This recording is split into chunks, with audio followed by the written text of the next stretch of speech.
అందరికీ నమస్కారం. మన ఛానల్ను విచ్చేసినందుకు కృతజ్ఞతలు. ఈరోజు మనం మహాశివరాత్రి అసలు కథ గురించి తెలుసుకుందాం. సాక్షాత్తు మహాశివుడే పార్వతీదేవికి చెప్పిన పవిత్ర గాథ. మహాశివరాత్రి అత్యంత పవిత్రమైన రోజు. ఆ మహాశివుడికి ఎంతో ప్రీతికరమైన రోజు. ఎవరైతే ఈ కథను భక్తి శ్రద్ధలతో వింటారో వారికి ఆ పరమశివుని అనుగ్రహం లభిస్తుంది. అంతటి పవిత్రమైనటువంటి మహాశివరాత్రి కథను పూర్తిగా వినటానికి ప్రయత్నించండి. కథలోకి వెళ్ళే ముందు ఒక లైక్ చేసి ఓం నమః శివాయ అని కామెంట్ చేయండి. మీరు ఇచ్చే చిన్న లైక్ నా ఛానల్ గ్రోత్కి ఎంతో సహాయపడుతుంది. ముందుగా మహాశివరాత్రి ఎందుకు జరుపుకుంటామో తెలుసుకుందాం. మహాశివరాత్రి జరుపుకోవటం వెనుక చాలా కథలు ప్రచారంలో ఉన్నాయి. ఉదాహరణకు శివపార్వతులకు కళ్యాణం జరిగిన రోజని చెబుతుంటారు. కానీ పురాణాల ప్రకారం చెప్పుకునే కథ గురించి తెలుసుకుందాం. భూమి మీద సృష్టి మొదలైనప్పటి నుండి బ్రహ్మ, విష్ణు, మహేశ్వరులు ఈ విశ్వంలోని సృష్టి, స్థితి, లయకారకులైన త్రిమూర్తులు. బ్రహ్మ విష్ణుమూర్తి యొక్క నాభి నుండి వచ్చిన కమలంలో ఉంటారు. ఒకరోజు బ్రహ్మ, విష్ణువుల మధ్య ఎవరు గొప్ప అనే వాదన వచ్చింది. అలా వారిద్దరూ వాదించుకునే క్రమంలో వారిద్దరి మధ్యలో ఉన్న చీకటితో ఒక జ్యోతి రూపంలో లింగం ఆవిర్భవించింది. ఆ లింగం ఎంత పెద్దదిగా ఉంది అంటే దాని యొక్క ముందు భాగం మరియు వెనక భాగం ఎక్కడ ఉన్నాయో తెలియని, హద్దులు లేని అగ్ని రూపంలో ఉన్న లింగం వారికి కనపడింది. ఆ లింగంలో నుండి కొన్ని మాటలు వినబడుతాయి. ఎవరైతే ఈ లింగం యొక్క ముందు లేదా వెనక భాగం త్వరగా కనుక్కొని వచ్చి చెప్తే వారే గొప్ప అని లింగం తెలియజేస్తుంది. ఆ లింగం చాలా ఎత్తుగా, దాదాపు ఈ విశ్వంలోని 14 లోకాల్ని దాటివేసేంతగా ఉంది. అప్పుడు వారిద్దరిలో ఒకరు పైన 7 లోకాలని, మరి ఒకరు కింద 7 లోకాలని వెతకాలని నిర్ణయించుకుంటారు. వెంటనే విష్ణుమూర్తి తన దశావతారాల్లో ఒకటైన వరాహ అవతారంతో క్రింద ఉన్న పాతాళ లోకం తవ్వుకుంటూ వెళతాడు. ఎంత దూరం వెళ్ళినా విష్ణుమూర్తికి ముందు భాగం కనపడకపోయేసరికి తిరిగి వచ్చేస్తారు. ఇంతలో బ్రహ్మ మాత్రం తాను చూశానని అబద్ధం చెప్పారు. అప్పుడు మండుతున్న ఆ జ్వాలలింగం నుండి బ్రహ్మ అబద్ధం చెప్పారు కాబట్టి తనకు ఎవరూ పూజలు చేయకూడదని ఆగ్రహంతో మాటలు వినపడతాయి.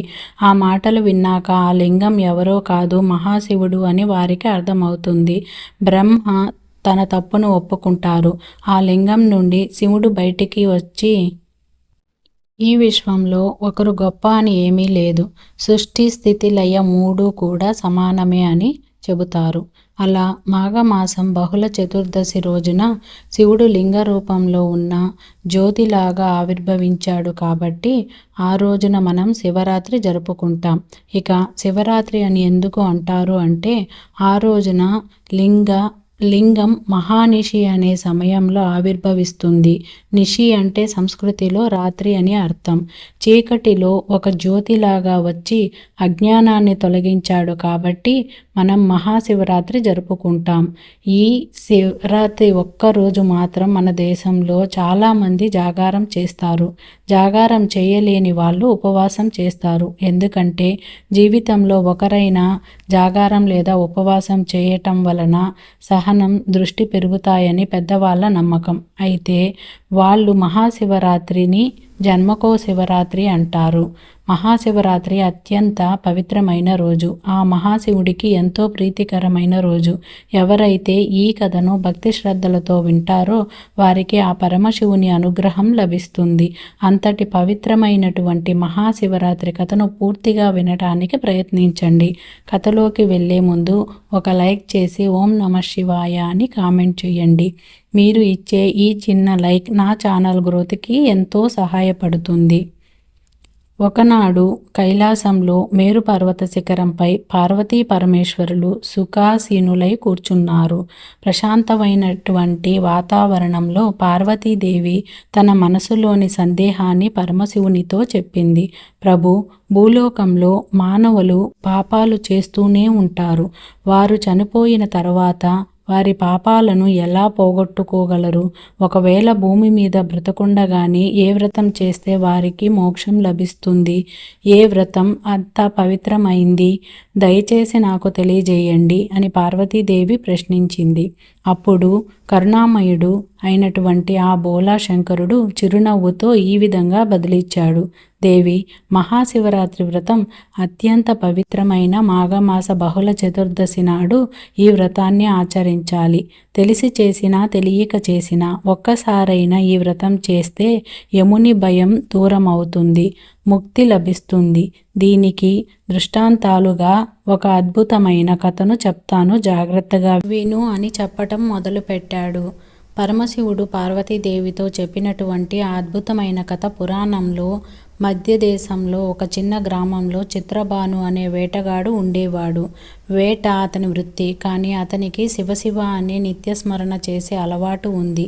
ప్రతిరోజు ఉదయాన్నే వేటకు వెళ్ళటం, సాయంత్రానికి ఏదో ఒక జంతువుని చంపి తీసుకొని వచ్చి దానితో కుటుంబాన్ని పోషించుకోవటం ఇదే అతడి దినచర్య. అయితే ప్రతిరోజులాగే ఒకరోజు ఉదయాన్నే వేటకు వెళ్ళాడు. సాయంత్రం చీకటి పడుతున్నా ఆ రోజు ఒక్క జంతువు కూడా దొరకలేదు.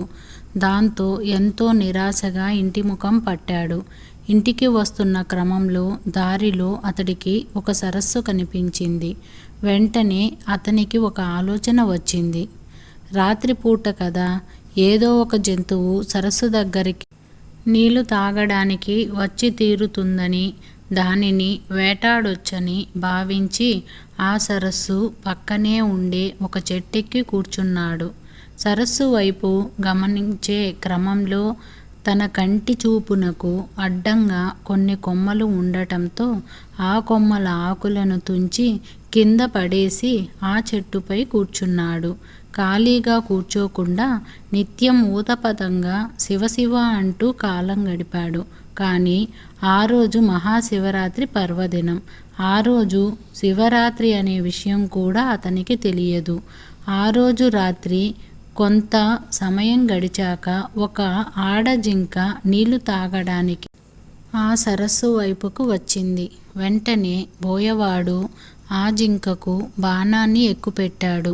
అది గమనించిన ఆ జింక తాను గర్భం దాల్చానని, తనను చంపకుండా వదిలిపెట్టాలని ప్రాధేయపడింది. మామూలుగా అయితే ఆ బోయవాడి మనసు చాలా క్రూరంగా ఉంటుంది. కానీ ఆ జింక పరిస్థితిని చూసిన బోయవాడు దానిని ఏమీ చేయలేక వదిలిపెట్టాడు. మళ్ళీ చెట్టు ఎక్కి కూర్చున్నాడు. మరికొంత సమయం గడిచింది. అప్పుడు మరో ఆడజింక అటుగా వచ్చింది. దానిని వేటాడుదాం అనుకునేలోపు ఆ జింక కూడా మానవ భాషలో నేను నా భర్తను వెతుకుతూ విరహంతో కృషించిపోయి ఉన్నాను. నా బక్కచిక్కిన శరీర మాంసంతో మీ కుటుంబానికి ఆకలి తీరదు కాబట్టి నన్ను విడిచిపెట్టమని కోరింది. అంతేకాకుండా మరికొంత సమయం వేచి చూడు, ఏ జంతువు రాకపోతే నేనే తిరిగి వస్తాను, అప్పుడు సంహరించు అని వేడుకుంది. అలా ఆ జింకను కూడా విడిచిపెట్టాడు. అలా మరికొంత సమయం గడిచేసరికి ఒక మగజింక అక్కడికి వచ్చింది. ఇదే సరైన సమయం అని భావించి ఆ మగజింకను బాణంతో సంహరించుదాం అనుకునే సమయానికి అది కూడా మాట్లాడుతూ 2 ఆడజింకలు ఈ వైపు వచ్చాయా అని బోయవాడిని అడిగింది. అప్పుడు బోయవాడు అవును వచ్చాయి, తనకు ఈరోజు ఏ జంతువు దొరకకపోతే తామే వస్తామని కూడా చెప్పినట్టు ఆ మగ జింకకు చెబుతాడు. అవునా, అయితే ఆ 2 ఆడజింకలను ఒకసారి చూసుకొని వస్తానని ఆ తరువాత నన్ను సంహరించమని చెప్పి వెళ్ళిపోయింది. ఇంతలో తెల్లవారుజామున సూర్యోదయం సమయం ఆసన్నమయ్యింది. ఇక ఆ బోయవాడు వస్తామని మాటిచ్చి వెళ్ళిన 3 జింకల కోసం ఆశగా ఎదురు చూస్తూ ఆ చెట్టు మీదనే కూర్చున్నాడు. ఇంతలో మరొక జింక దాని పిల్ల రావడం గమనించింది. దానిని సంహరిద్దామని విల్లు ఎక్కుపెట్టగా ఆ జింక కూడా తన బిడ్డను ఇంటి దగ్గర విడిచిపెట్టి వస్తానని, అప్పటి వరకు ఆగాలని చెప్పేసి వెళ్ళింది. అలా మరికొంత సమయం గడిచేసరికి ఆ 4 జింకలు బోయవాడికి ఇచ్చిన మాట ప్రకారం సత్యనిష్టతో అక్కడికి రావటమే కాదు, మొదట తనను చంపమంటే తనను చంపాలంటూ ప్రాధేయపడ్డాయి. ఆ సన్నివేశం కఠిన మనస్కుడైన ఆ బోయవాడి మనస్సులో ఆలోచన మొదలయ్యింది. పరివర్తన వచ్చింది. అయితే ఆ రాత్రంతా బోయవాడు కూర్చున్నది మారేడు చెట్టు కావటం, అతడికి తెలియకుండానే శివశివ అని నామస్మరణ చెయ్యటం, తన కంటికి అడ్డు వచ్చిన మారేడు దళాలను కోసి కింద పడవేయటం చేశాడు. కానీ ఆ చెట్టు కిందన ఎప్పటిదో పాతకాలం నాటి ఒక శివలింగం ఉంది. అతడు చెట్టుపై నుంచి వేసిన మారేడు దళాలు శివలింగంపై పడ్డాయి. వేట కోసం 4 జాములు మేలుకువతో ఉన్నాడు. అతనికి తెలియకుండానే జాగరణ ఫలితం దక్కింది. ఆ జింకల మధ్య ఉన్న అపారమైన ప్రేమను, మాట మీద నిలబడే స్వభావాన్ని, కుటుంబం పట్ల వారికి ఉన్న మమకారాన్ని చూసి చిత్రభానుకు పూర్తిగా జ్ఞానోదయం అయ్యింది. అతని కళ్ళ నుండి కన్నీళ్లు కారాయి. హృదయంలో ఉన్నటువంటి హింసాభావం పూర్తిగా పోయింది. వెళ్ళండి, నేను ఇకపై ఎప్పుడూ హింసించను. నాకు ఈరోజు జ్ఞానోదయం అయ్యింది. మీ ప్రేమ నాకు జీవిత పాఠాన్ని నేర్పింది అని ఆ 4 జింకల్ని కూడా ప్రేమతో, ఉదార స్వభావంతో విడిచిపెట్టాడు. ఈ దివ్యమైనటువంటి దృశ్యాన్ని దేవలోకం నుండి దేవతలు చూస్తున్నారు. ఇక వారు ఆనందంతో పుష్పవర్షాన్ని కురిపించారు. ఆకాశం నుండి ఒక దివ్యమైనటువంటి పుష్పక విమానం దిగి వచ్చింది. వేటగాడు మరియు ఆ 4 జింకలు అందరూ కలిసి ఆ విమానంలోకి ఎక్కి శివలోకానికి చేరుకున్నారు. పరమశివుడు ఈ కథను చెప్తూనే పార్వతీదేవితో ఇలా అన్నాడు: ఈ మహిమను చూశావా దేవి? స్వచ్ఛమైన మనసుతో నన్ను పూజించే వారికి వారి పాపాల్ని నేను తప్పక తొలగిస్తాను. జన్మజన్మల పాపాలు క్షణంలో భస్మమవుతాయి. జంతువులను హింసించే ఈ వేటగాడు అన్ని పాపాలు హరించి అతనికి విముక్తిని కలిగించాను. కఠినమైన హృదయాన్ని కోమలమైన హృదయంగా మార్చాను. తెలిసి చేసిన, తెలియక చేసిన, భక్తితో చేసిన, యాదృచ్ఛికంగా చేసిన మహాశివరాత్రి వ్రతం మహాపుణ్యదాయకం. ఇదే నా వ్రతం యొక్క మహిమ. చిత్రభాను అనే వేటగాడు తెలియకుండా ఉపవాసం ఉన్నాడు. అనుకోకుండా జాగారం చేశాడు. యాదృచ్ఛికంగా శివలింగం మీద ఆకులు పడ్డాయి. అయినా సరే తాను ముక్తి పొందాడు. ఇది ఆ పరమశివుని యొక్క అనుగ్రహానికి ఒక గొప్ప సంకేతంగా చెప్పవచ్చు. మహాశివరాత్రి పరమశివునికి ఎంతో ప్రీతికరమైన రోజుగా మన ధర్మశాస్త్రాలు చెబుతున్నాయి. ఆ రోజు ప్రతి ఒక్కరూ ఉపవాసం, జాగరణ ఉండటం, రోజంతా శివనామస్మరణతో గడపటం, ప్రదోష వేళయందు శివునికి అభిషేకించటంతో పాటు విశేషించి శివుడికి బిల్వార్చన, రుద్రాభిషేకం వంటివి చేయటం శ్రేయస్కరం. ఉపవాసం అంటే ఉప ప్లస్ ఆవాసనం, అంటే శివనామస్మరణతో శివుడికి దగ్గరగా ఉండటం. ఈ పర్వదినాన ఎలాంటి ఆహారం తీసుకోకుండా శివుడిని పూజించటం, అభిషేకించటం వంటివి చేయాలి. ప్రస్తుత రోజుల్లో ఆరోగ్య పరిస్థితుల రీత్యా పూర్తి ఆహార నియమాలు పాటించలేని వాళ్ళు ద్రవ పదార్థాలతో శంకరుడిని అభిషేకించిన ప్రసాదాలతో ఉపవాస నియమాలను భక్తి శ్రద్ధలతో పాటిస్తే పుణ్యఫలం దక్కుతుంది. శివరాత్రి రోజున జాగరణ ఉండటం వల్ల రాత్రిపూట చేసే శివార్చన, శివాభిషేకం వల్ల శరీరంలో తేజస్సు వస్తుంది. అలాగే భగవంతుడి మీద సాధకులకు మోక్ష మార్గంలో ప్రయత్నించే వారికి ఇది విశేష సమయం. అలాగే గృహస్థులకు ఆయురారోగ్యాల పరంగా, పుణ్యార్జన పరంగా శుభ ఫలితాలు లభిస్తాయని ధర్మశాస్త్రాలు పేర్కొంటున్నాయి. నిరాకారం నుంచి శరీర రూపం వరకు ఆయన అవతరించిన రాత్రిని మహాశివరాత్రి అంటారు. ఈ పవిత్రమైన రోజునే శివుడు లింగ రూపంలో దర్శనమిచ్చాడని చాలామంది నమ్ముతారు. అంతేకాదు పార్వతీ పరమేశ్వరుల కళ్యాణం కూడా ఇదే రోజున జరిగిందని పురాణాల్లో పేర్కొనబడింది.